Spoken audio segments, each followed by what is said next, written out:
La reprise économique de la Chine s'est accélérée en août, alimentée par le secteur de la consommation et le secteur industriel.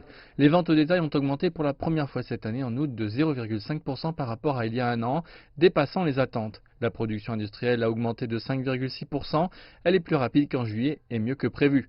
Le taux de chômage indiqué dans l'étude officielle des villes est de 5,6%, soit 0,1% de moins qu'en juillet. Les ventes au détail meilleures que prévues en août ont été soutenues par l'amélioration continue de l'emploi selon l'enquête officielle. Cependant, les analystes disent que l'échantillon de l'étude n'est pas assez grand pour suggérer que le marché du travail de la Chine est sorti d'affaires. En effet, le BNS a indiqué que la pression demeurait assez importante sur le marché du travail et qu'il serait difficile de maintenir les entreprises et les emplois stables dans les prochains mois en raison des risques externes. L'économie chinoise s'est redressée sans interruption en août à mesure que la production et les activités économiques augmentent. Il y a encore un besoin urgent de stabiliser les emplois, les entreprises et les moyens de subsistance des gens et nous devons renforcer les bases pour un rebond économique continu.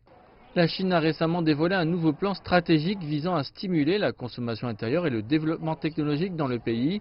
La stratégie dite de double circulation vise à se prémunir contre les tensions géopolitiques croissantes et les incertitudes liées au Covid-19 avec une économie intérieure plus saine. Selon les analystes, les données économiques positives du mois d'août signifient que la Chine n'adoptera plus de mesures d'assouplissement.